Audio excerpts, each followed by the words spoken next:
Harriet Jacobs, born into slavery in 1813, sexually harassed through her adolescent years and in her 20s by her owner, this remarkable African-American woman entered into a liaison with a prominent man in town in order to escape from further harassment by her master. Able to escape and with ample opportunity to escape, this woman went into hiding in the town of her enslavement. For 7 years she hid in the attic of her grandmother, in a space where she could lie down, at best sit up. And there, for 7 years, unknown to her two children, she was able to hear their voices every day in the rooms below. There, hidden in this tiny attic space, inches under the shingle roof, in a space with no light, no ventilation, heated up by the summer sun, chilled in winter almost to the point of frostbite.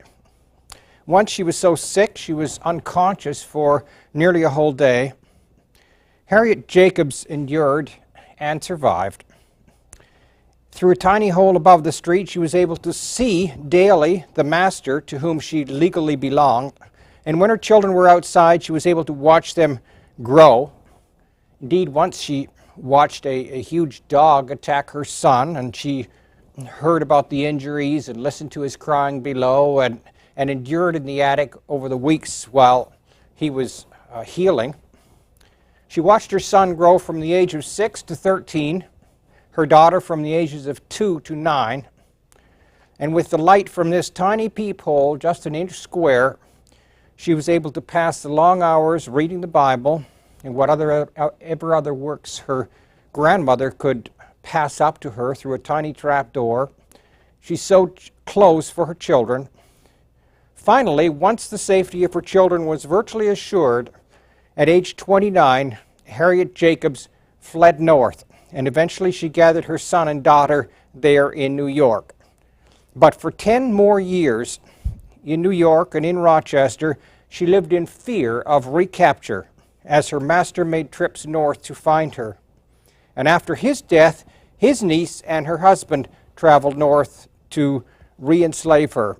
Finally, at age 39, her freedom was guaranteed by purchase at a cost of $300. A remarkable story which in both the broad canvas and in the minute details tells us a great deal about the way slavery worked in these final years before the coming of emancipation. Welcome to English 3350, a survey of American literature before the Civil War. We're in Studio 3 at the M.D. Anderson Library on the main campus of the University of Houston. I'm Barry Wood, and today we're continuing with our look at slave narratives, following up on Frederick Douglass, and looking at this very remarkable woman called Harriet Ann Jacobs. Here are the highlights of her life.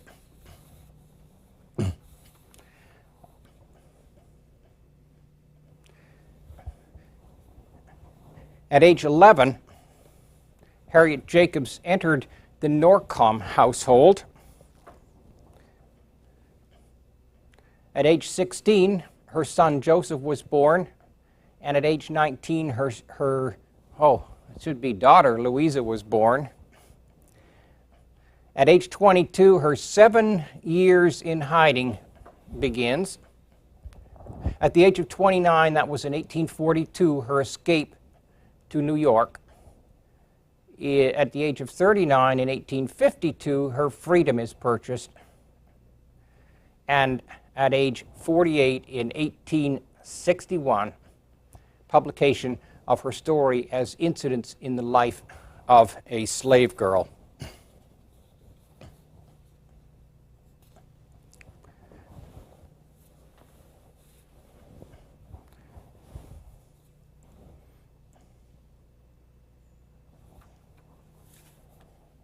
Here's what the title page looks like of her book, Incidents in the Life of a Slave Girl, written by herself. And those words, written by herself, exactly parallels the work we've just looked at by Frederick Douglass, published 16 years earlier, Narrative of Frederick Douglass, an American Slave, written by himself. The difference is that the slave girl to which herself applies is one Linda Brent, a fictional slave girl in this story. There's no mention of Harriet Jacobs here, or for that matter, the fictional character Linda Brent. The person that is mentioned is Lydia Maria Child. She's mentioned on the title page as the editor. Lydia Maria Child is a powerful writer, a woman of letters, leader of women's rights movements, a writer of tracts, letters, articles, and fiction, some on slavery. We'll read a few pages of her in a few classes. And while the words edited by on the title page of Harriet Jacobs' book exactly describe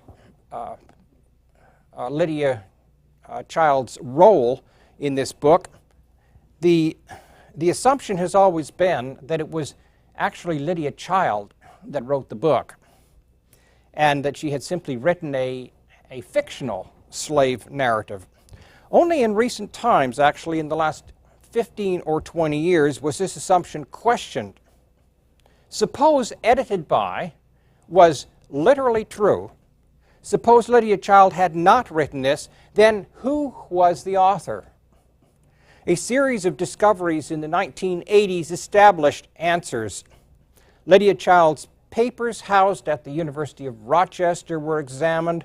Letters between Amy Post and an African-American woman turned up. The Willis Papers in New York, other documents at Smith College, and together these pointed to a woman called Harriet Jacobs, a slave woman who had lived in Edenton, North Carolina, for the first 29 years of her life, and then had become active after her escape in the North. Gradually, with the help of North Carolina archivists, families were researched, wills were found, land records were researched, family histories were pieced together, and the result is this book, The Incidents in the Life of a Slave Girl, was in fact written by Harriet Jacobs. And what was seen until recently as a fiction, indeed a story with fantastic events in some cases, including a 7-year entrapment, concealment in an attic, emerged as truth, only with the names changed. What Incidents in the Life of a Slave Girl reveals is another side of slavery. And indeed, that's why Harriet Jacobs and her editor, Lydia Child, published it. Slavery in these days, the last decades before the Civil War, was a brutal institution. Slaves sold and bought like animals.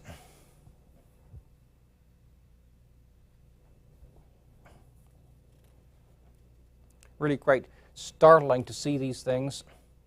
Negroes for sale. I will sell by public auction on Tuesday of next court between the 29th of November 8 valuable family servants consisting of 1 Negro man, a first-rate field hand, 1 number 1 boy, 17 years of age, etc., etc. Or look at this one, a raffle, which includes the raffle of a dark bay horse called Star, a mulatta girl called Sarah, will be raffled for chances at $1 each. Slavery is usually associated in these days with sheer brutality. There are scenes like this of husband and wife being separated by sale and parting. But more often, the scenes are brutal, usually involving male slaves. In this case, we could see that one African American is forced to whip the other, and that sort of thing crops up. This is an old woodcut from one of the posters. This sort of thing is very common. The fact is that Slavery is associated most often with the male, and of course it took a great deal more to enslave the male. Bigger physically, stronger, more likely as males are to rebel against force, always headed towards much harsher work in the fields. And when rebellion occurred among slaves, it often was violent and so on.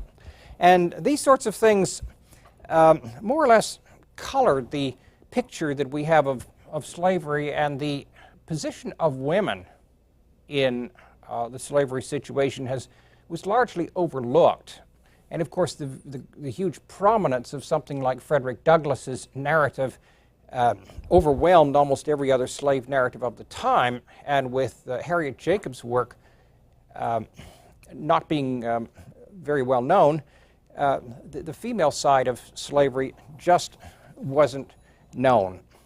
However, we need to look at it, and let's first of all get a sense of where we are here in the country.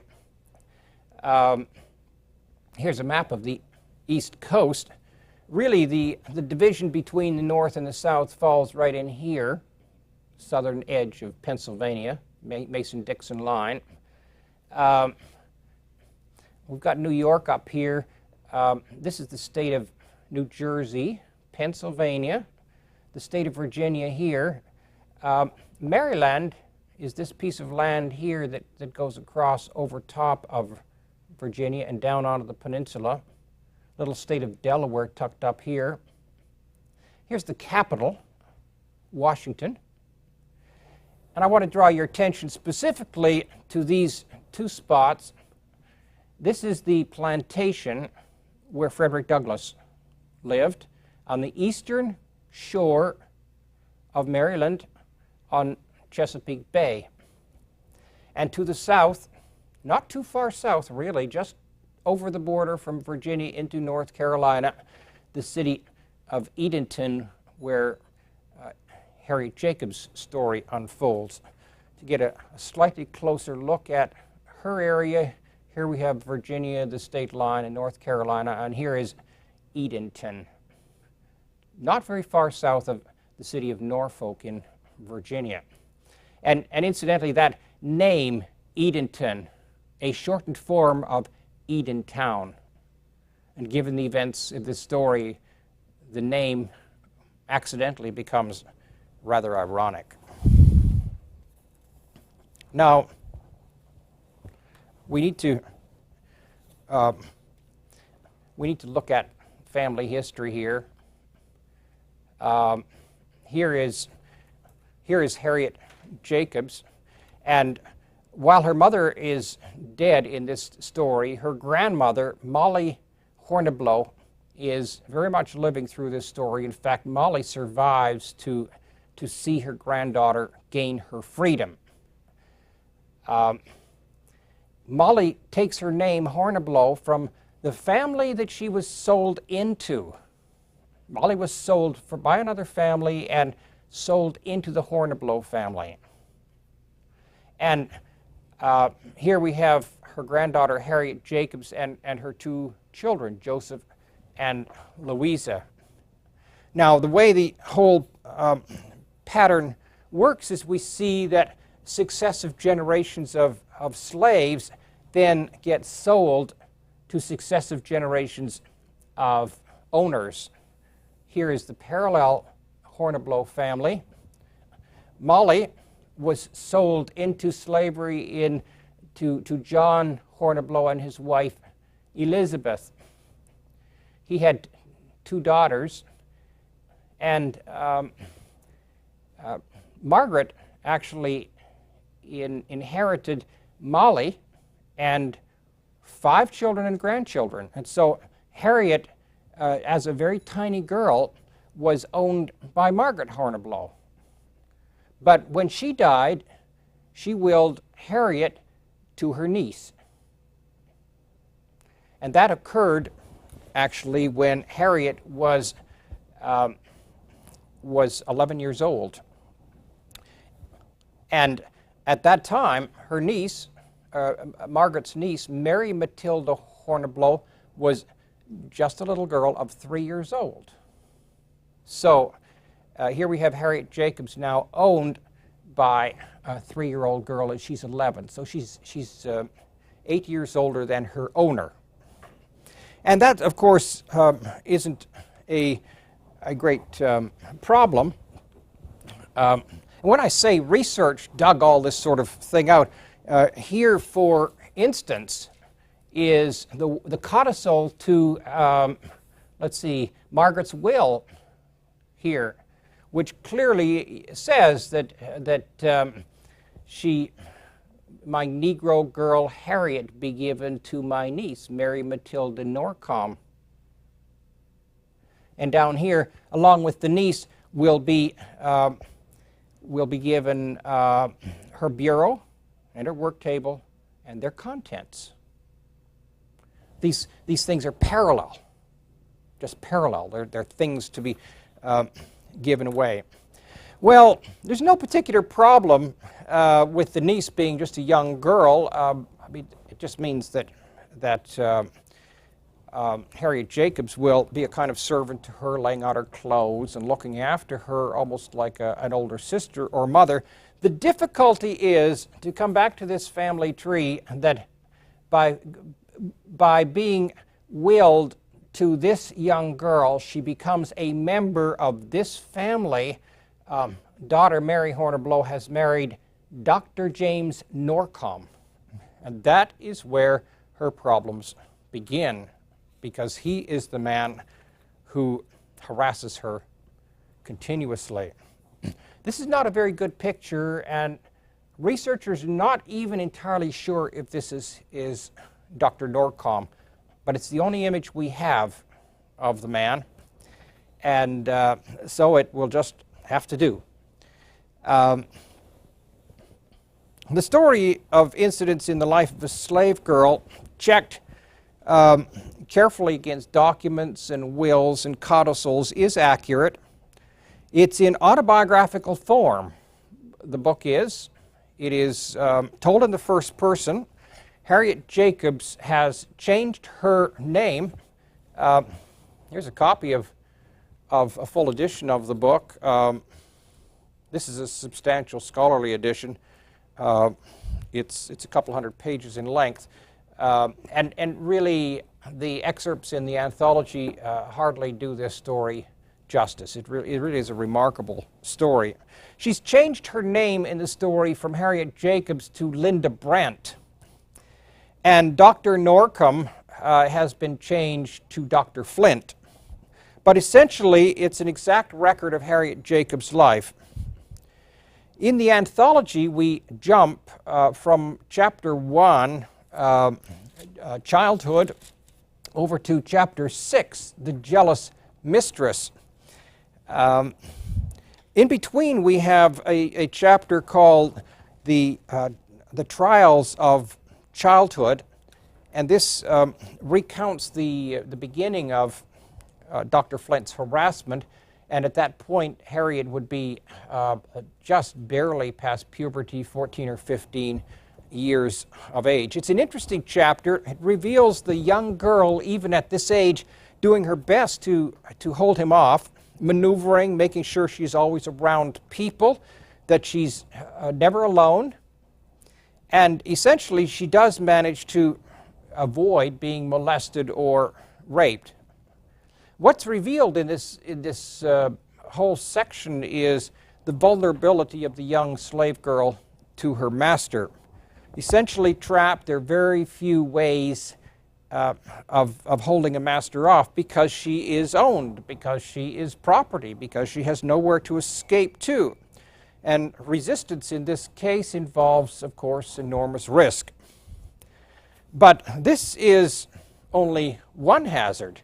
The other hazard is revealed in chapter 6, the one in the anthology, the jealous mistress.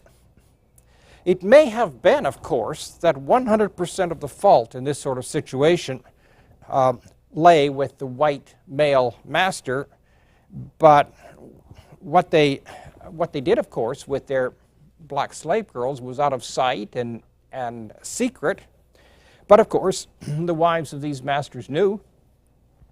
White masters fathered numerous children by their female slaves, and the fairer skin, sometimes the obvious identical or obvious resemblance was really a dead giveaway to the white mistresses.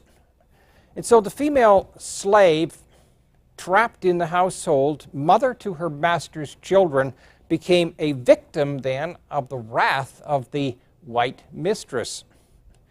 And that's what this chapter is in the anthology is all about. Of course, Harriet held him off, and so she can answer quite honestly, as she does in the dialogue she has with her mistress on page 1757, that she's telling the absolute truth, and she swears on the Bible. And from that point on, the mistress protects her from her husband. And what we have here is an interesting insight into the sexual economy of the time. The female slave was regarded as having little resistance. This is often the way the white woman regarded her. Along with regarding her as property, she was not regarded as having moral standards, and so she was a constant temptation to the white owner and an easy victim. And of course, if she was beautiful, she was perceived as virtually an irresistible temptation to the white owner. So what we see here is a very complex pattern of family life emerging in this book, and where there is really no protection for the slave girl. On top of that, we have the interesting sociology of the situation, that all children born of the slave girl were slaves. In other words, they always followed the condition of the mother. This was the term that was used. The children followed the condition of the mother.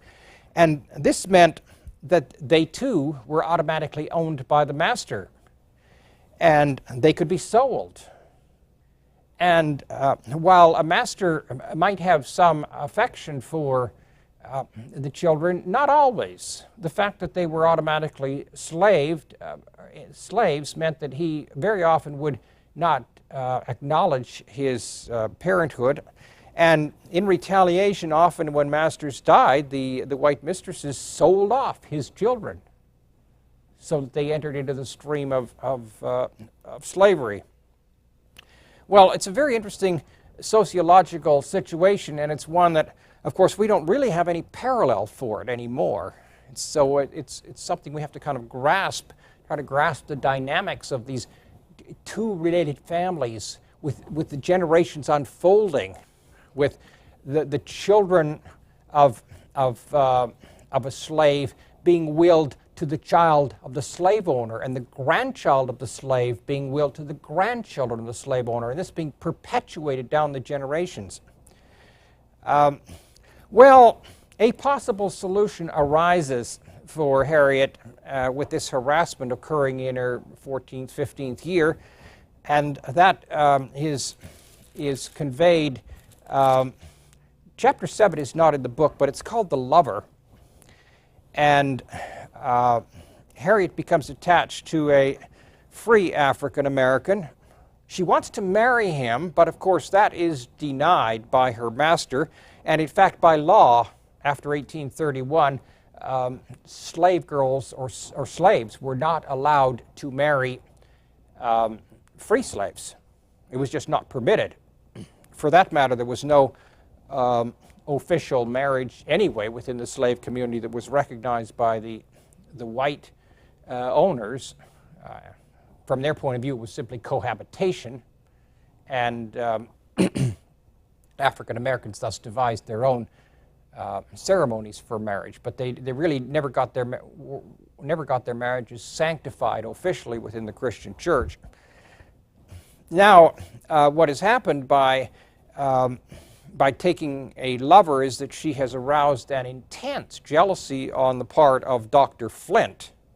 And keep in mind that Dr. Flint is Dr. Norcom in real life. Now, chapter 10, which is in the anthology, is called A Perilous Passage in the Slave Girl's Life. After much struggle, Harriet, in this version of the story, of course, Linda Brent, decides to take this man as a lover. Mr. Sands, in the fictional account, is his name. In real life, it was Samuel Treadwell Sawyer. And all of this, of course, has been documented. She has hopes that he may purchase her from Dr. Flint. Before long, she can make good use of this. She announces to Dr. Flint that she is to be a mother. This happens on page 1762, and of course she arouses the wrath of him. It has, in fact, had the effect that she wants. It more or less puts her out of reach as someone who can be easily harassed. Because there's another male involved, and it's simply a matter of communicating that she's being harassed to another male, the information would get out. And as much as this slave community allowed white owners to exploit slave girls in this way, at the same time it wasn't officially recognized by society, so it had to be kept secret. And the white owner who got found out for this sort of behavior among the white community, in the white community, of course, would be vulnerable to social censure. So her taking a lover out who's not a slave in this fashion really does accomplish the objective. Well, within a year, at age 16, she has a son, born about 1829 or 1830. She is just 16 years of age, and 3 years later, at the age of 19, she has a daughter, Louisa Matilda. And interesting, notice the Matilda middle name of her daughter is named for the niece owner in the owner family. Now, perhaps we ought to get some sense of where this is occurring. We've seen where Edentown is, little town down here. This is water down here in a bay. This big reach of water that comes in. The Atlantic Ocean is out here to the right. And over here there is a plantation which on the scale is actually about 6 miles from Edenton. And this is quite a large plantation, actually, 500 and some odd acres. And it is the place that that the white owner, Dr. Flint, threatens to send her to if she doesn't behave. And in fact, she does get sent there. And in the anthology selections, there are many nights when she goes to see her daughter, who is living in town, and she walks in all the way at night, 6 miles, and then back again to see her children. Well, scenes at the plantation. Her oldest child is now 3 or 4. Her youngest just a year old. Linda Brent, or Harriet in real life, is now 21 years of age. And again, the harassment starts. And she resists and she refuses, and that's when she's sent out to that Auburn plantation about 6 miles away. 435 acres, a lot of corn and cotton grown out there. And this, of course, is severe punishment because as the little town in this story would indicate, these are not plantation slaves in this story. They are urban slaves. They're more like servants. And slaves who serve in a household in a town, 1 or 2 or 3 per house, have a kind of fear of going out on the plantation because this is where the real hard work begins. This is a very severe punishment. In any case, this spurs her to action, and she disappears. And the threat is that her children will be also moved out to that plantation. Of course, she is so frightened of she decides to disappear. Of course, they're going to be moved out there because she's out there. So she disappears, reasoning that her children will not be moved out there, that her children will probably be left in town with her grandmother. Her grandmother, Molly, is a freed slave. She runs a little bake shop in town.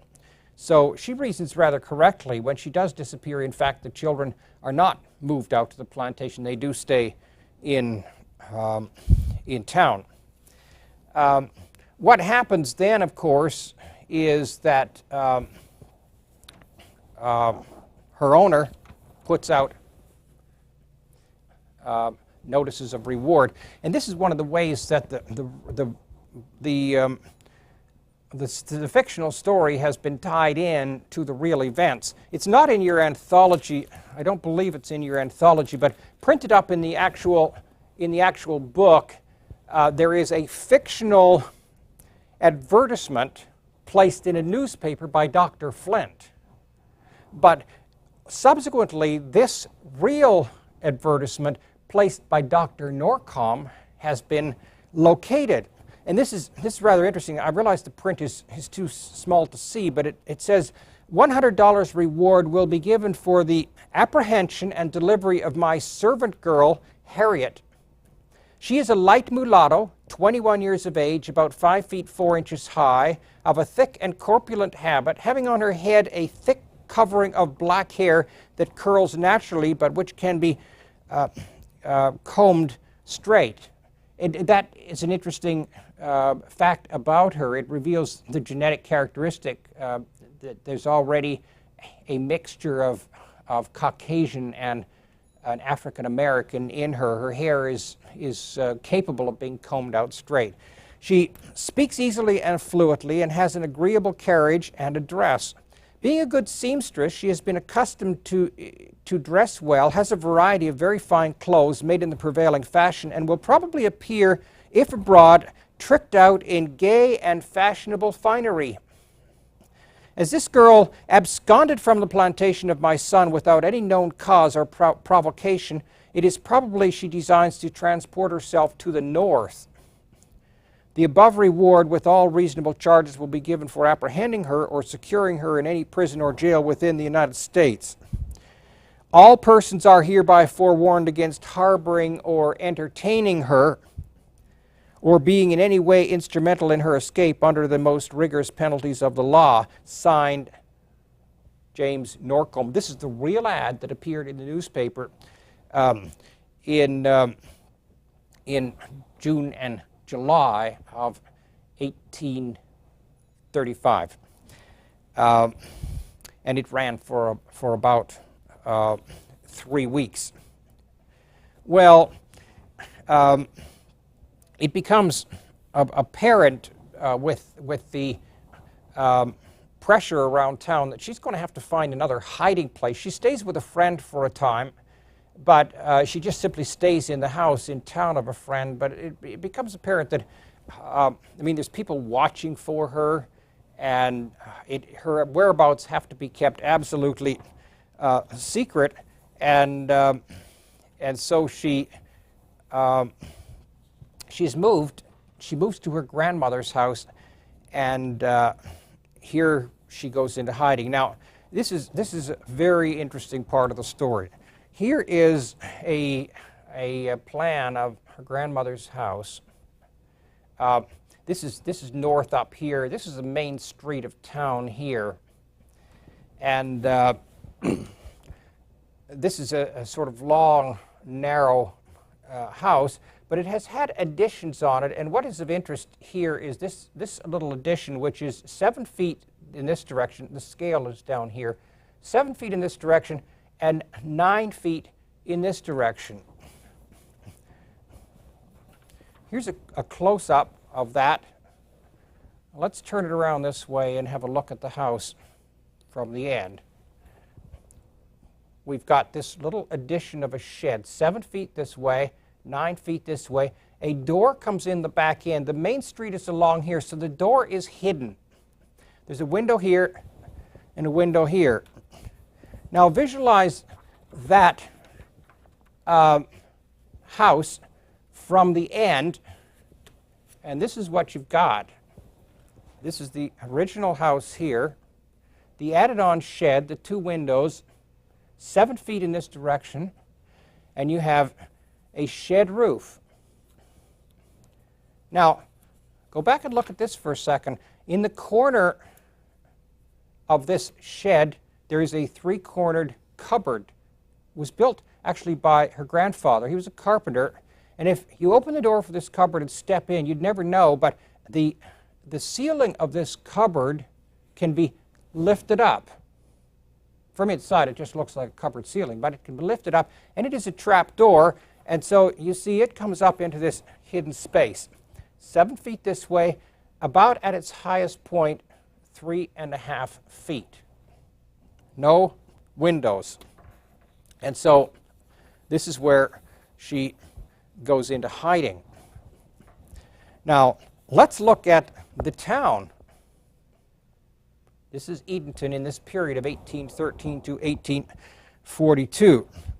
Here is the house of her friend where she first hid for a short time. Over here, just a block away from that, is the Dr. Norcom house. This is where she lived with Dr. Norcom for all those years. Dr. Norcom every day walks out along this road. This is his route. He goes along this road, down the main street, and over to this little spot, which is numbered 6 on this map, and this is his office. Now, here is the bake shop and her grandmother's house, right here.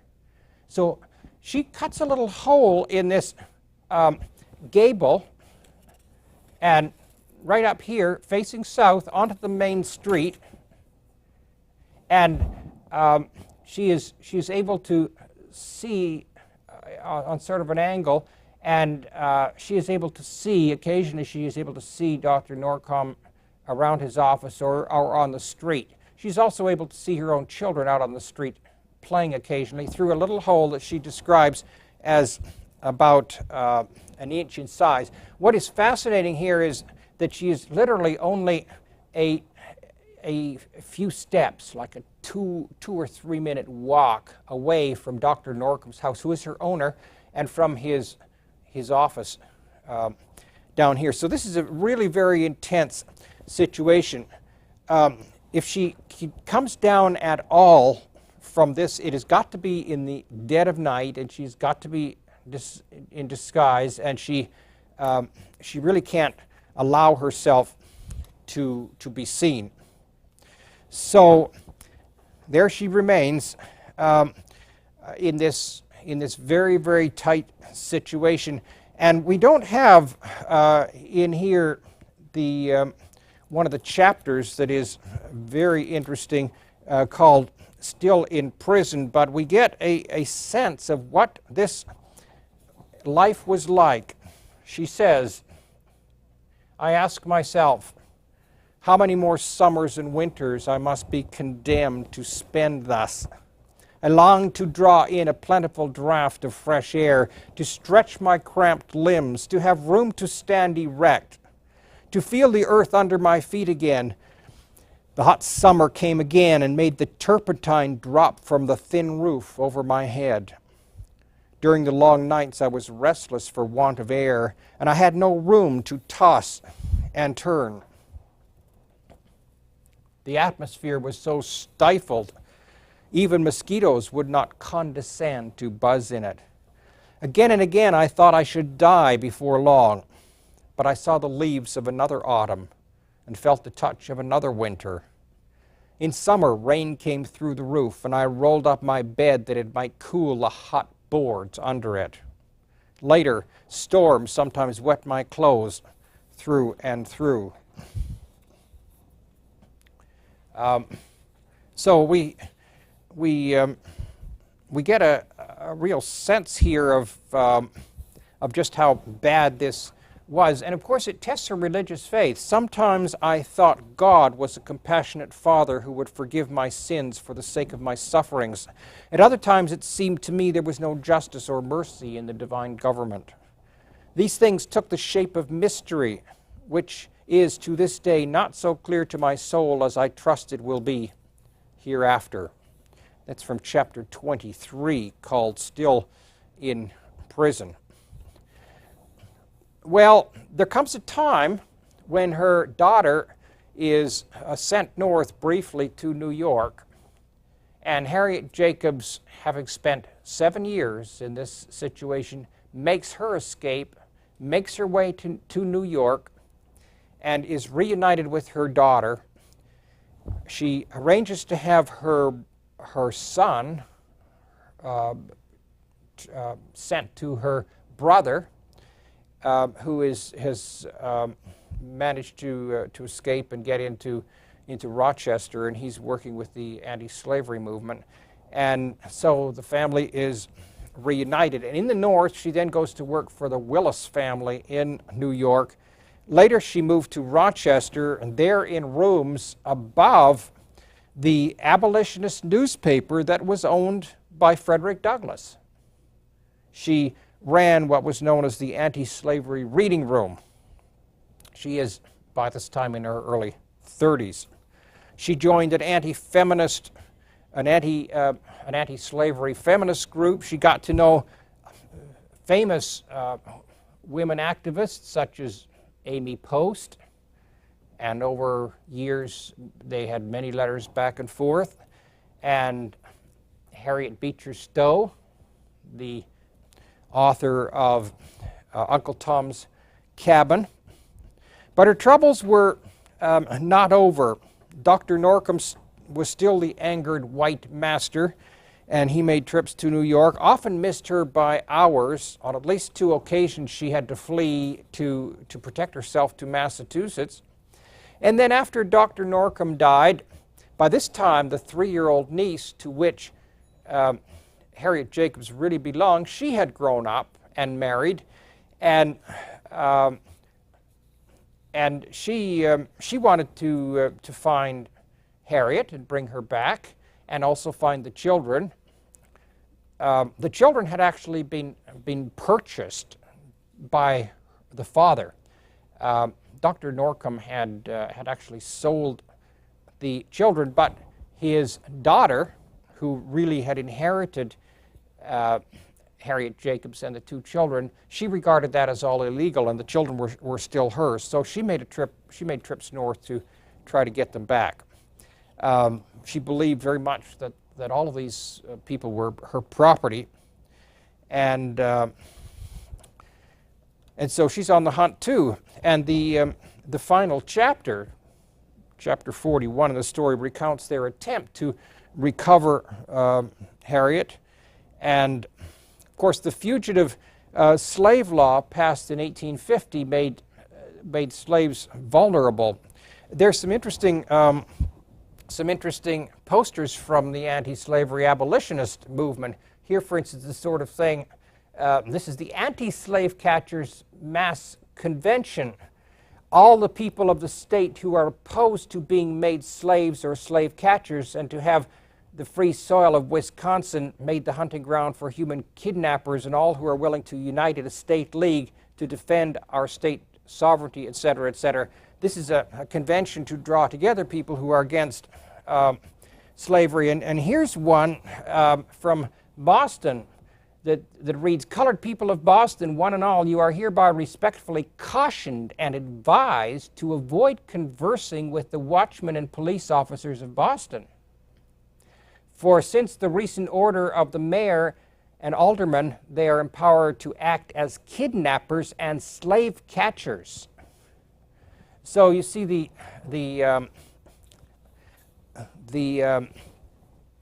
abolitionists had to work very hard to protect, and the fugitive slave law really made slaves continually vulnerable and liable to be seized, even in the North. Well, Harriet Jacobs' situation was not really then was not really relieved until about 1852. Mrs. Willis, the woman for whom she worked in New York, bought her freedom, paid $300, and she extracted from Dr. Norcom a written agreement that neither Harriet Jacobs nor her children would be ever hunted again. Harriet Jacobs' reaction to this was rather mixed. Now, it's interesting that although this is written as a fiction, with Linda Brent narrating it, if you read this text carefully, you can sense the narrator stepping forward and speaking directly to you. At times you feel you're getting a first-person autobiography by this character, Linda Brent, but a lot of the time you get a sense that you're getting the direct words coming from a hidden author behind them, and this quotation is perhaps a good example of that. This is the when the offer to buy her freedom is forthcoming. I felt grateful for the kindness that prompted this offer to buy my freedom, but the idea was not so pleasant. The more my mind had become enlightened, the more difficult it was for me to consider myself an article of property. To pay money to those who had so grievously oppressed me seemed like taking from my sufferings the glory of triumph. And this, interestingly enough, is a little bit different tone than we have seen even in Frederick Douglass. There's no indication that he was opposed to it, to having his freedom bought. Of course, it gave him legal protection, as it did any of these slaves, because once they were legally purchased and papers were put on file, these had the kind of authority that deeds for land have, that wills and divorce papers and so on. I mean, it was a financial agreement that was on file, and the law had to be respected, and there was no violating of that. But here we see that Harriet Jacobs has quite a different point of view. She's upset in the same way that Frederick Douglass was upset about being treated as property and being lumped in with things owned that can be bought and sold. And she seems to, her position seems to be that it would be a lot more enjoyable just to stay out of the hands of her former owner and let him, let's say, just let him lump it and suffer at the loss of property. So we can see a real sort of moral stance that's emerging here, and we need to keep in mind that these slave narratives were written in a way they were written for white readers, and particularly white women readers in the North who were abolitionists, and there's a real sense in which these sorts of slave narratives are trying to communicate certain sets of values to the readers. And if, of course, the abolitionists already had this idea that people shouldn't be owned and bought and sold, but of course there are other readers too who will pick up this sort of book and read it and really not think these issues through, and will really, for the first time, grasp the idea that what slavery involves is the buying and selling of people as if they were mere articles of property. When, however, the sale comes through, there is this paragraph, and this is my favorite paragraph in the whole book. And it is a kind of prophetic paragraph because it seems to speak to us directly here as people looking back. My brain reeled the bill of sale. Those words struck me like a blow. So I was sold at last. A human being sold in the free city of New York. The bill of sale is on record, and future generations will learn from it that women were articles of traffic late in the 19th century of the Christian religion. It may hereafter prove a useful document to antiquaries seeking to measure the progress of civilization in the United States. Remarkable words for her to sense. Immersed in this slavery situation, of course, this work was published in 1861. Emancipation is just 4 years off. And there's no real guarantee, of course. And actually, she had finished the book before the Civil War had begun. She'd finished it in 1859. She had trouble getting a publisher, and it was really only when Lydia Child agreed to write an introduction and the name, and that's something that's not in this, but Lydia Child, as editor of the book, did write an introduction to it, and that had a lot to do with getting it published and sold.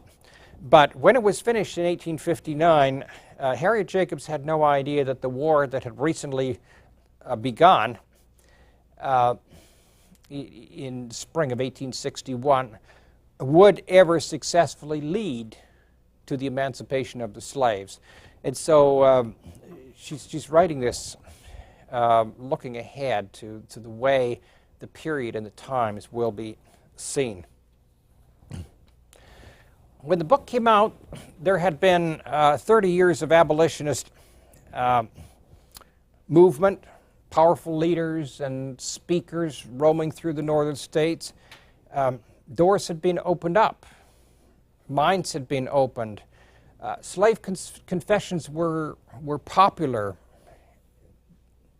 They in effect had legitimized the whole position of the slave, and that was one of the difficult things for African Americans. Brought up for generations as slaves, they lacked a sense of self-worth, a sense of dignity, and it took a few of these people to make the breakthrough, to go public like Frederick Douglass did, to go on stage and say, yes, I'm a slave. But contrary to what you have thought all this time, I am a human being. It's sort of a kind of in-your-face sort of attitude that these slave speakers had. And of course, by the time that Harriet Jacobs published, the atmosphere had opened up to this sort of rhetoric. In addition, it was a period in literature, the American Renaissance, where men like Emerson and Thoreau had lifted the individual into high prominence.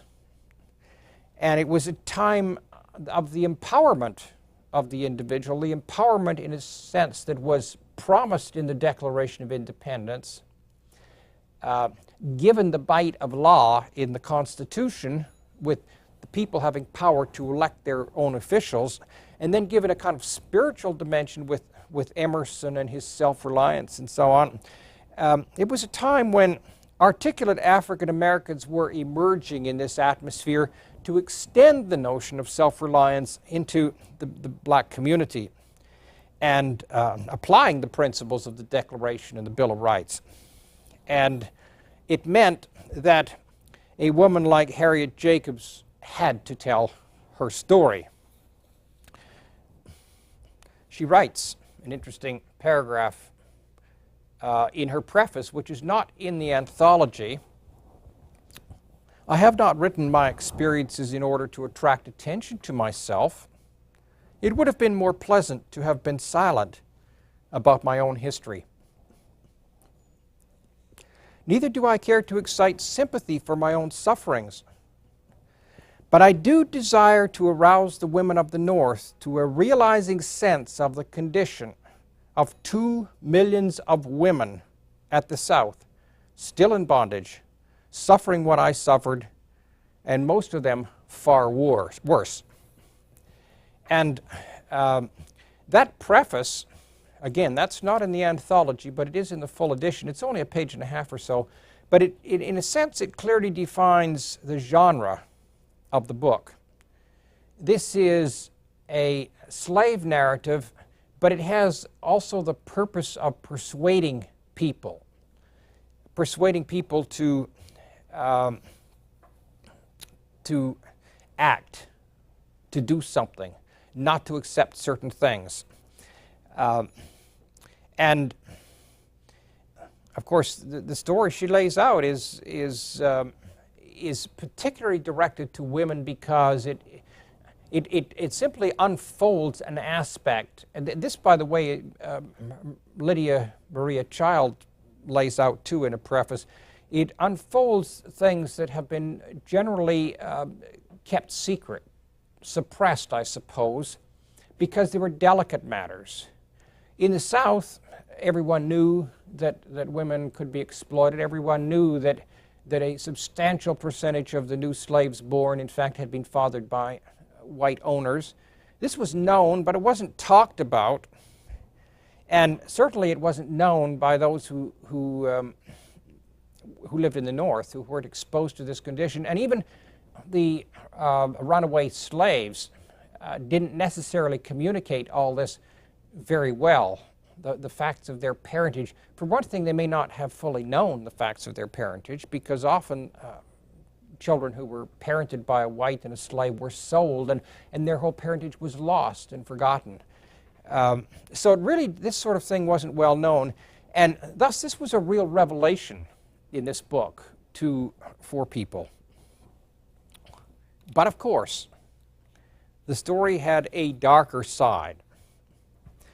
Not from the standards, let's say, of the 1990s, but certainly from the standpoint certainly the standpoint of Harriet Jacobs, there was a darker side to this. I suppose from our point of view, looking at Harriet Jacobs unable to marry a man who is a free person and she's a slave, because law prevented that. Because that was a way, you see, that owners could lose their slaves.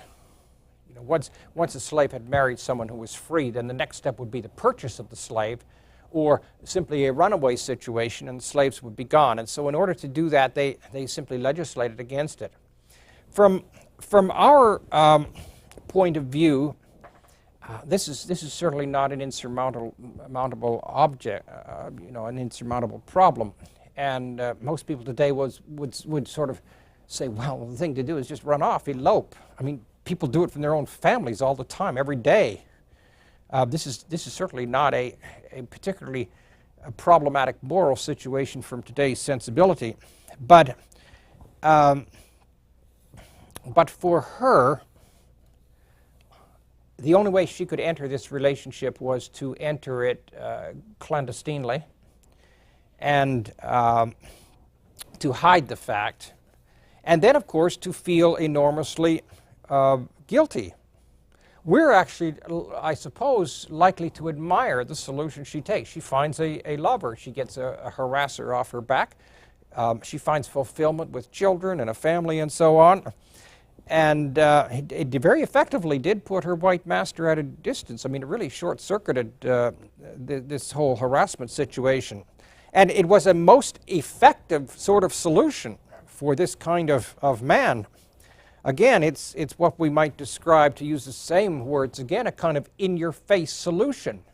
And we want to cheer her on when she stands before him defiantly at age 16 and says, "I'm going to be a mother."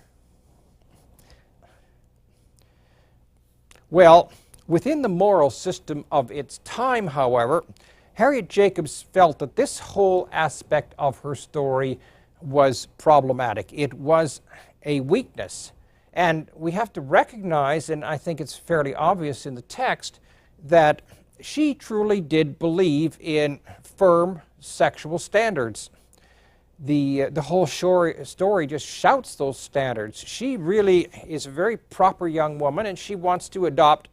She doesn't want to have the sort of loose lack of morality, the cohabitation, I mean, the very fact that she stands up to this man when perhaps hundreds of thousands of young girls didn't, it reveals that she's a very strong, powerful sort of young girl.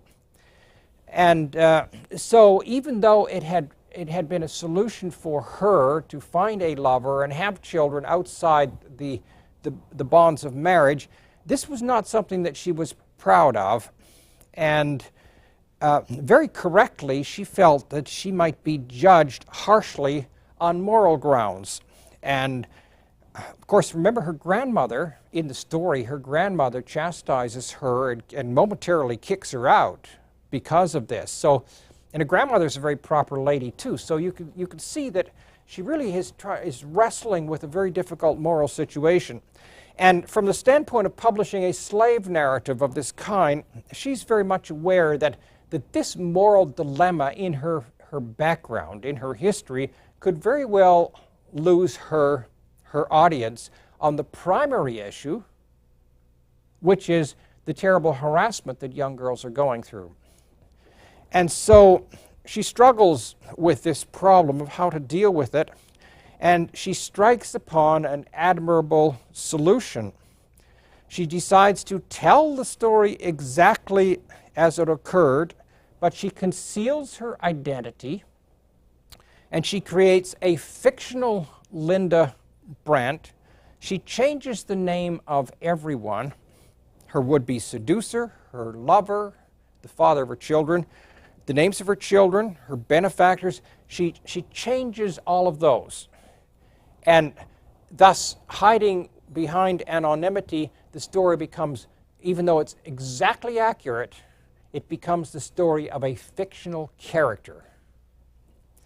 Now, we can hardly find a better example to illustrate the use of words that we've repeatedly talked about through this course. The different ways that language are used. First of all, words are used to label the real world. And this would be the level of words that would be used by a Harriet Jacobs describing the experiences that she had in the real life of Edenton in her girlhood, dealing with the real present world.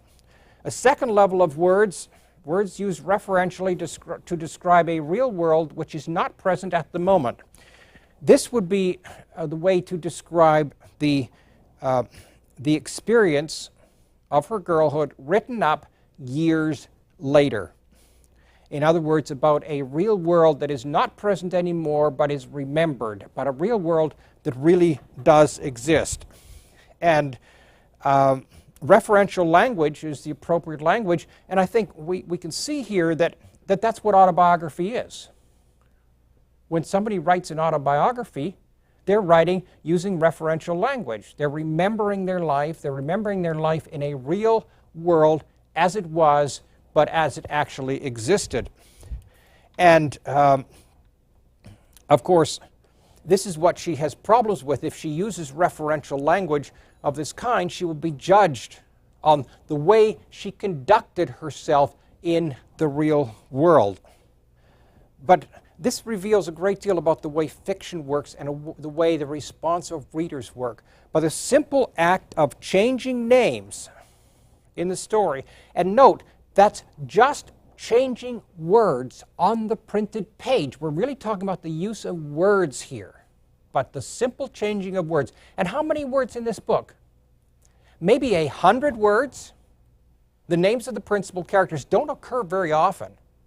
So the slight change of a minute percentage of words in this book lifts the whole thing from the referential realm up into the imaginative realm, and it becomes the creation, because of that, of a non-existent world, a separate reality. It is perceived now as a fiction.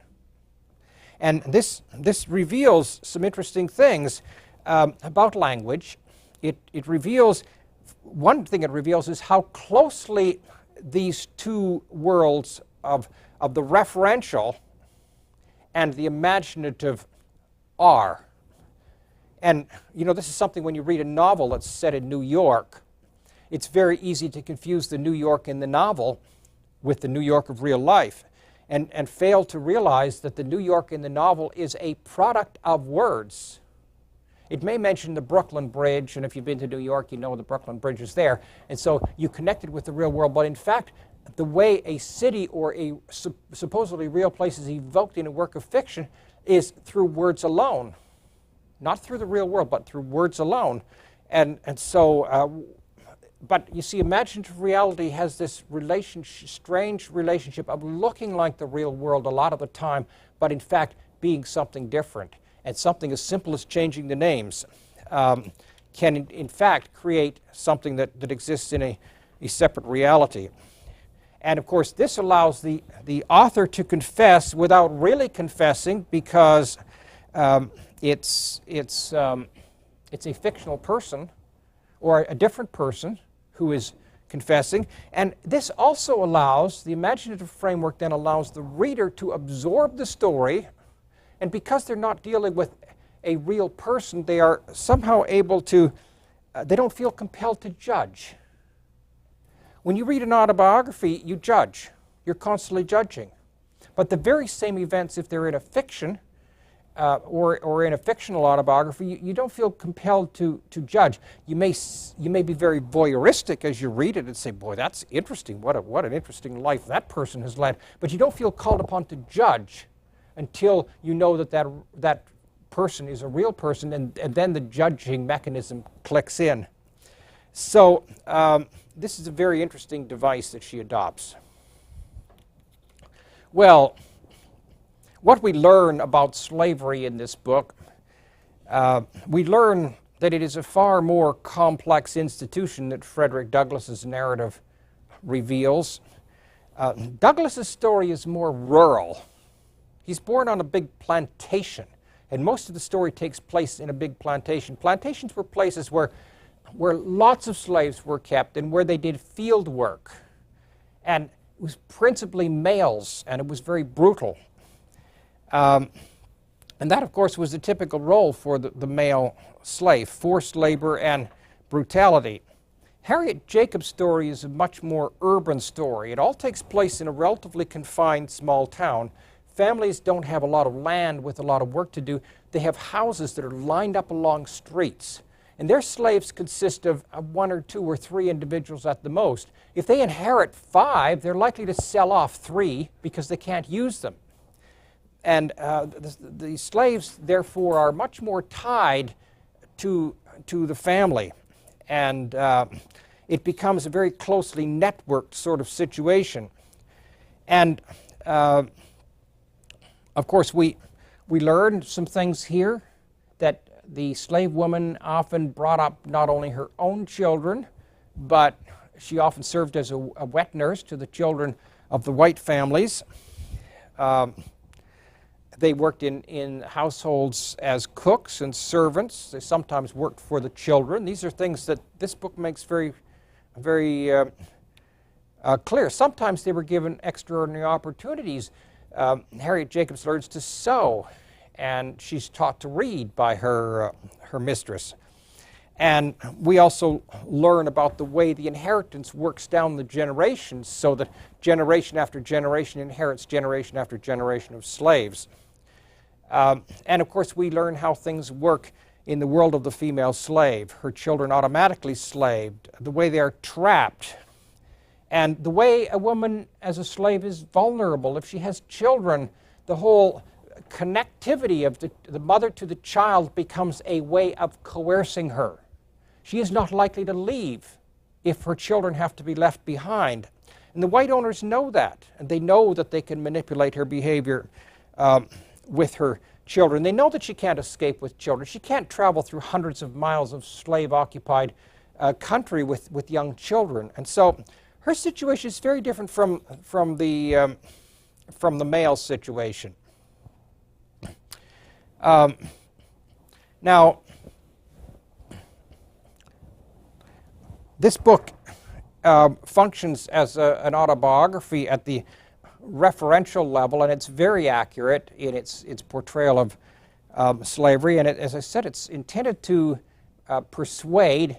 In some places, it almost becomes a kind of Jeremiad, in the sense that it has a bit of, the odd sentence breaks through as a kind of condemnatory system of the South, and occasionally the odd phrase that even suggests that Northern people really need to wake up and be aware of what is going on here. It's an exhortation to move and to act. But it also treads into the sensitive ground of sexual behavior and morality. And here, Harriet Jacobs chooses to adopt a particular form. It's important to realize that when you move into the imaginative realm, the patterns don't come from the real world anymore as they do in referential writing. The patterns are more likely to come from other imaginative forms. This is why stories can be grouped into genres, and why we see types of stories cropping up with the same kind of pattern. Again, archetypes, if you will, mythic patterns. And in this case, we have the seduction story operating.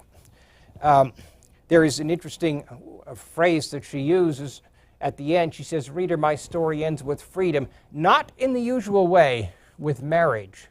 And that sentence is very highly revealing, because it reveals that she is knowledgeable about women's literature. She has read the typical romance sort of story, lots of them, that end in marriage, and she's contrasting hers as a different kind of story. But she's also drawing on something else here. Keep in mind that Charlotte Temple is still, at this time, the best-selling American book. And books like Charlotte Temple and The Coquette are being very widely read. And in those stories, we have sexual temptation, women's vulnerability in their quest for security and love. And these things become the instruments of fall. And the American reading public is fascinated in these stories with women's fall. The story of the fallen woman becomes a theme. It imposes a pattern on these books. And what we find is Harriet Jacobs utilizing this form. When she deals with sexuality and morality, she adopts the language of the novel of seduction. And she sometimes becomes dramatic. Sometimes she uses rather inflated language. She's quite often she falls into a kind of woe is me rhetoric in her address to the reader. And here you see we're up against the whole business of genre. Here's an excellent example of this inflated vocabulary. She says, "I wanted to keep myself pure. I tried hard to preserve my self-respect, but I was struggling alone in the powerful grasp of the demon slavery." Notice that capital S on the word, a personification of evil. "And the monster proved too strong for me." So rather than just allowing herself to be seen as a kind of fallen woman, she casts herself as being opposed by this great powerful force that overcame her. This is her taking a lover and having 2 children. So in this sort of language then she's adopting this form. Notice here she says in the middle of this, "Pity me and pardon me, O virtuous reader." And that kind of language, you see, allows the reader to take pity on her and avoid judging her in such harsh terms. Well, she's a very interesting woman. And when we look at women in American literature, I mean, Anne Bradstreet, the first prominent woman author ever to write in English, very interesting woman. Emily Dickinson, too, with her 1,700 and some odd poems and her fantasies and her strange psychological problems. She'll come up in English 3351. And Kate Chopin was another one. These are all very interesting women, but it seems to me that Harriet Jacobs becomes the same kind of fascinating woman. Interesting, maybe the most interesting of all of these, and it's nice to see that she has achieved now a firm place in the American canon of writing. Very much a fixture now, and a very well-deserved fixture, it seems to me, in 19th century American women's writing. Well, have a good day.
Exactly how the whole case could be blown, and she was just determined that she wouldn't blow it. She would remain concealed and not get out until she was sure her children were safe, or until she could get them out. She could have stayed in on 3 or 4 years, maybe, until they were old enough to go on their own.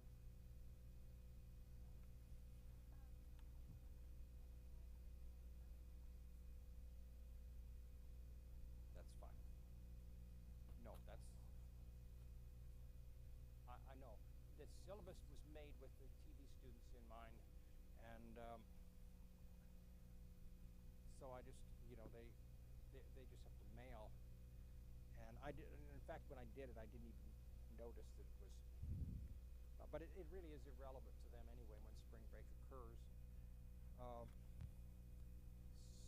But yeah, I didn't make it. Oh yeah, I'll be able to, I'm going to get, with them being mailed,